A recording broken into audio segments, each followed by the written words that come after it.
Welcome to Techie Leopard channel, and in today's video I'll show you how to check the model of your laptop. Now there are two ways you can do it. Let's start with the first one.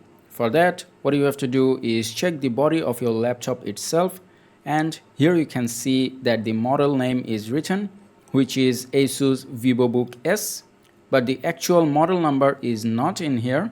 So let's check the back of the laptop, and here you can see the actual model, which is S510UN.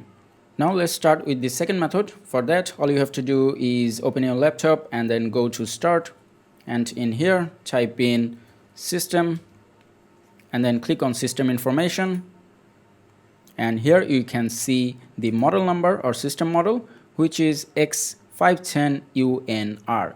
Now this model number is slightly different than the one that we have seen on the back of the laptop, and it is because the motherboard of this laptop has been changed to a slightly different model, and that is why you are seeing a different model number than the one in the back of the laptop.